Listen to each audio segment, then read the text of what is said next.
The topic today is rate of chemical reaction. Okay. The reaction rate indicates how fast the reaction takes place. But before really delve into this topic, we have to think of what is actually happening during chemical reaction. We have to look at that.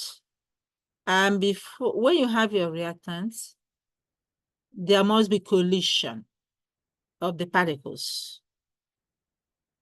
Okay. So collision theory explains how materials can collide and become new materials. So for a chemical reaction to take place, the reacting particles must collide. Not all collisions are successful. For collision to be successful, there has to be proper orientation of the particles. Okay? And then, apart from that, there also has to be enough speed, enough energy in form of speed or kinetic energy. So these particles need to have minimum amount of energy called activation energy. And this activation energy is used to break existing bonds and to form new bonds. Okay? Then result in the rearrangement of atoms. So these two factors have to happen. There must be collision, then the proper orientation, the direction in which they collide has to be proper. If not, nothing will happen, and there must have minimum amount of energy for successful collision. So when we talk about proper orientation, we are talking about something like this. This is proper orientation. There's a product. You see, this collides with this in this orientation. If it collides this way, nothing happens. If it collides this way, nothing happens. You see this? Nothing happens. This way, nothing happens. This is the proper orientation. Okay, and again, it has to have minimum amounts of energy. So you have your reactants. You see here, this one is successful. Because it's successful, then you call this activation complex. This is a very unstable stage, That is what will happen to this first. They form this complex before anything continues. But this doesn't last, it's like for a very short time, then before it goes to the products. You see, and they have to have this activation energy for this one. You see how much activation energy that is needed? Okay, so that's what we expect to happen during chemical reaction. So activated complex, as you saw, is a high energy unstable arrangement of atoms right when they collide before they finish rearranging into new products. I have to take note of. And to understand this collision more, let's look at this. I'm adding reactants here. Reactants. I'm adding some reactants. And you see the particles are colliding. Okay? They are colliding. As they collide, the ones that are successful in colliding, and this shows it has to have this activation energy. It gets to the right activation, and if it has the minimum amount of energy, which is required, which is activation energy, the right orientation, the product will be formed. And then let's look at different things. Let's increase the temperature. Let's see what happens if I increase the temperature. See, it's colliding more. Then if I increase the amount of particles, let's see what happens. Okay, you see, obviously we are getting more product. That means there's more better the collision. There's more collisions. Okay, so when we are talking about collision, this atoms hitting on each other. That's what you're saying. It has to be properly aligned. It has to be proper orientation for it to be successful. Just to give you an idea what we are talking about. Okay. We've looked at what actually happens from the time you have the reactants together what happens that leads to the product. Now, we want to look at the 4 factors that affect reaction rate. Okay. If you looked at that simulation, adjusted the temperature, adjusted the concentration, but let's look at each of them. Physical nature of the reactants, reactant concentrations, reaction temperature, presence of catalyst. These are the factors that can speed up or can affect the rate at which the reaction takes place. So in every experiment, let's say we want to do an experiment, we have to have control. Control, there's nothing, everything remains the same in the experiment. The variables are not changed. You keep everything the same. Then you can adjust. You can adjust the temperature. You can adjust the concentration one at a time to know exactly what is happening. But anyway, so let's look at it first. Physical nature of reactants. The physical state of each reactant can be solid, liquid, or gas. And then physical nature also includes the particle size. When reactants are in the same physical state, the reaction will be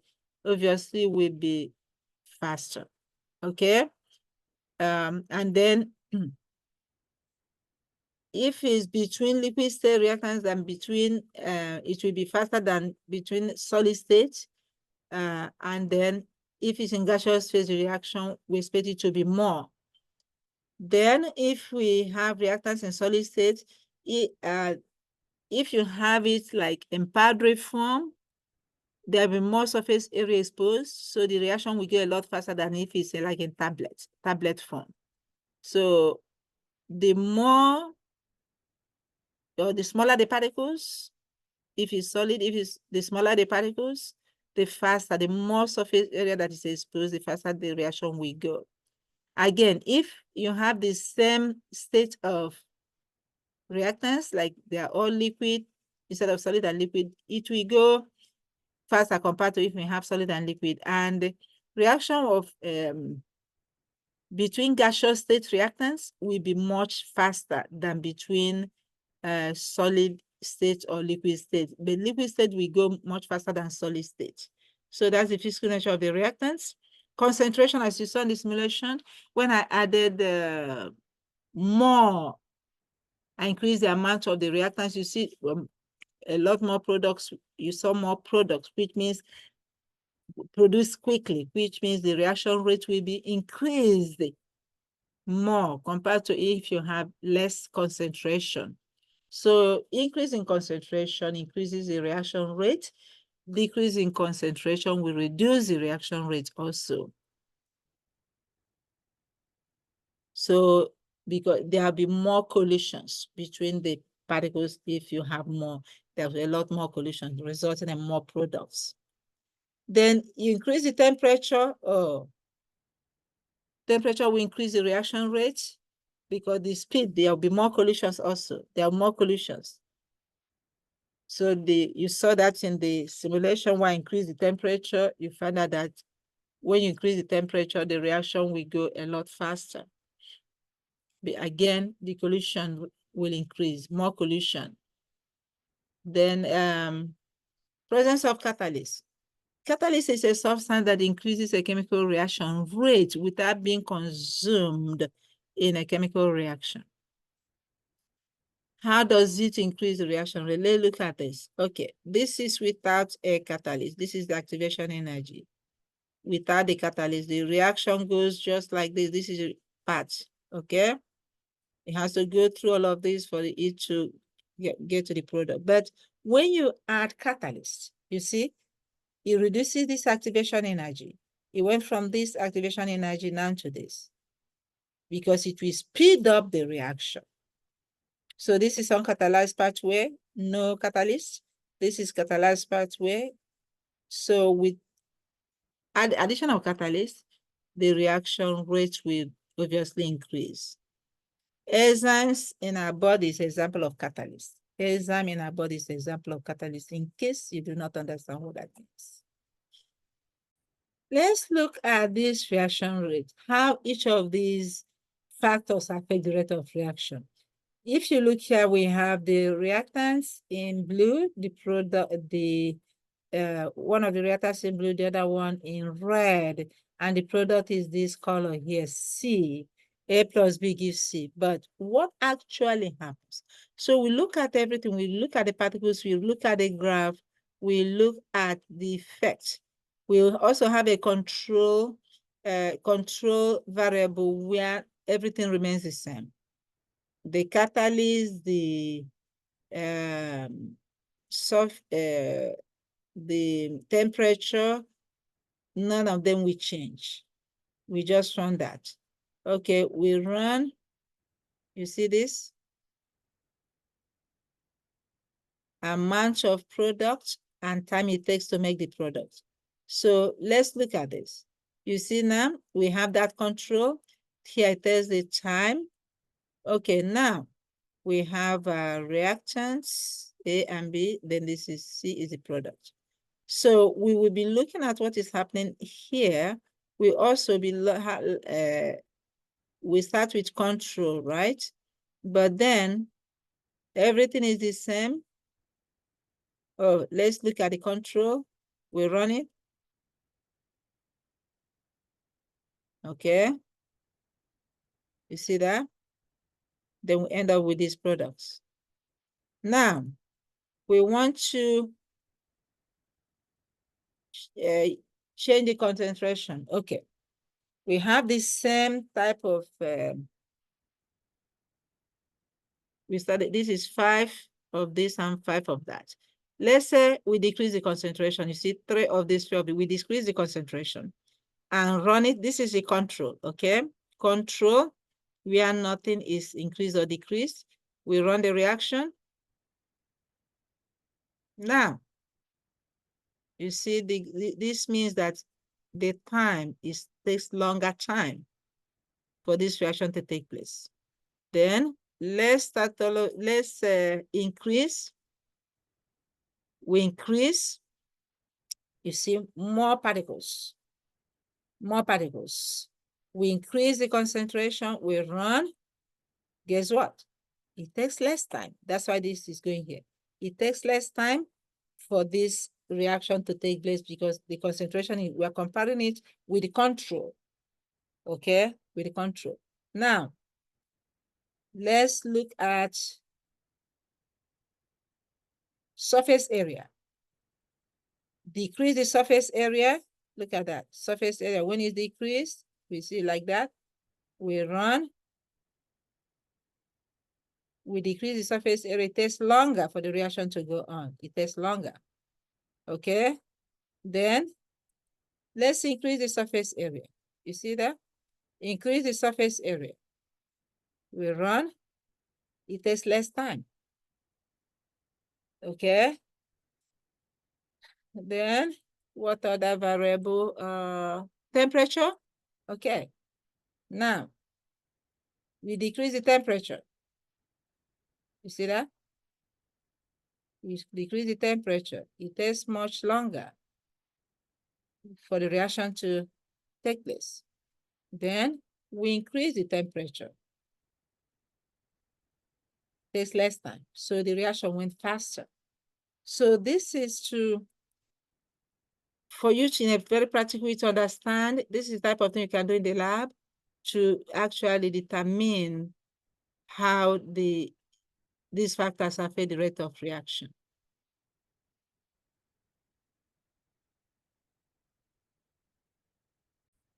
This is a very good video that clearly explains about these factors affecting rate of reaction. And how to... Hello and welcome to Get to Know Science. In the last video, we looked at what the rate of reaction is and how to measure and calculate it. In this video, we'll look at the factors that affect the rate of reaction and why they affect it. Here are 5 factors that affect the rate of reaction. There's the concentration of reactants in solution, there's the pressure of reacting gases, the surface area of solid reactants. Now these 3 account for the 3 states of matter. So we have liquids, gases and solids. And then we have temperature, And lastly, we have the presence of catalysts. But before we look at these, we first need to understand how they affect the rate of reaction. And to do that, we need to understand collision theory and activation energy, because that explains how a reaction happens in the first place. A chemical reaction can only happen when reacting particles collide with each other. So if these are the two reactants, these two particles are the reacting particles, they need to collide in order to react with each other. The thing is, not every collision leads to a reaction. These particles, when they collide, need to have enough energy to cause a reaction. So they not only need to collide with each other, they need to have sufficient energy. And the minimum amount of energy that particles need to react is called the activation energy.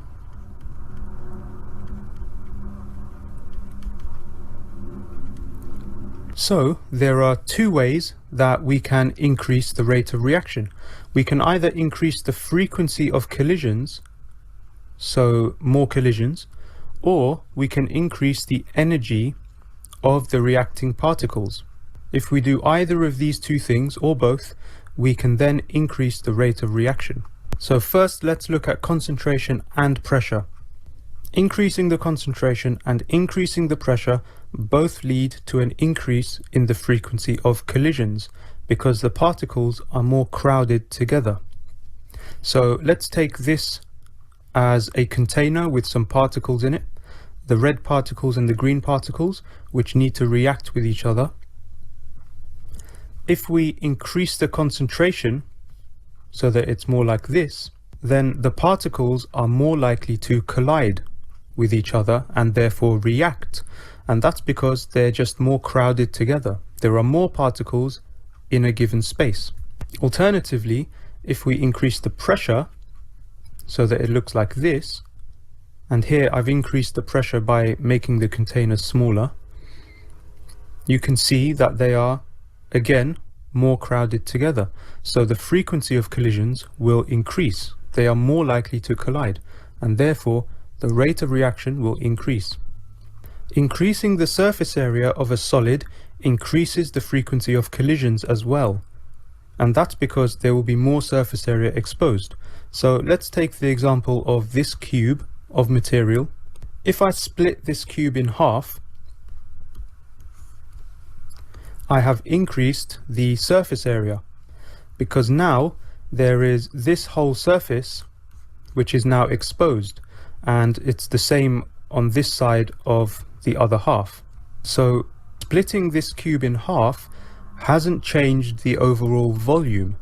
The volume is still the same. I haven't added any material and I haven't taken away any material, but I have increased the surface area by cutting this cube in half, because I have been able to expose more of the surface of this material. And the more exposed surface area you have, the more likely a collision can happen, because now there are more places for a collision to happen. There's a whole other surface here where things can collide with it. So by cutting it in half, I have increased its surface area to volume ratio, and that will increase the rate of reaction due to a higher frequency of collisions. So let's sum up where we are so far. We have covered the first three: the concentration of reactants in solution, the pressure of reacting gases, and the surface area of solid reactants. Increasing any of these will lead to a higher frequency, so an increased frequency of collisions. If we look at temperature, increasing the temperature does two things. One, it increases the frequency of collisions,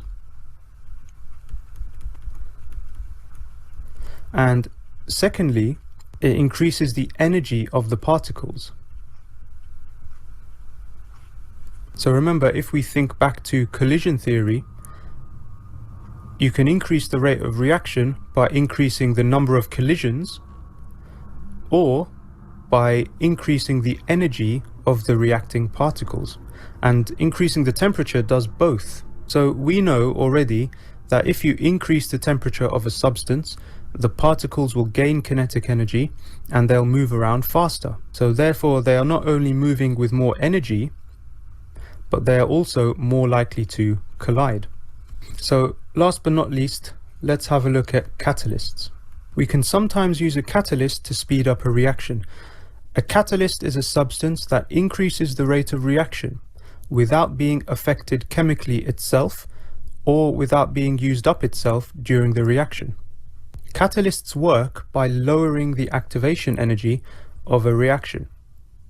So let's look at this graph. The graph shows the activation energy of a reaction.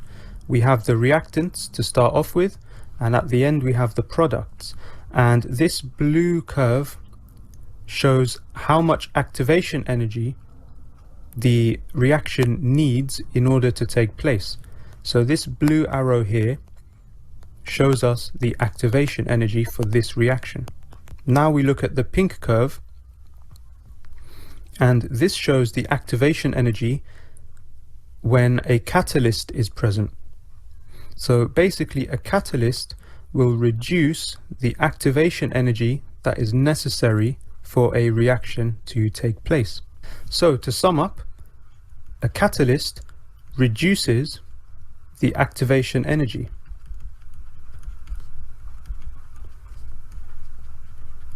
It reduces the activation energy necessary for a reaction to take place. So as long as we understand collision theory and what activation energy is, we can explain how each of these 5 factors actually affect the rate of reaction.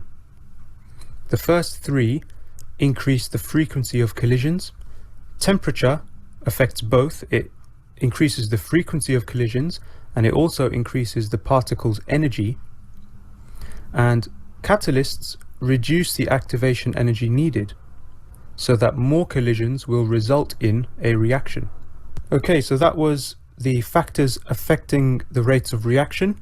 We also went over collision theory and what activation energy is. I hope you found this video useful. These are the practice questions. There are no answers because the answers are already in the video. So take your time, and if you need drawing, draw. Like this one, you need to draw to show how it affects the rate of chemical reaction, how adding a catalyst. This one clearly needs really drawing. All of them need drawing, but especially this one. Okay. I hope this makes sense. Thank you for watching.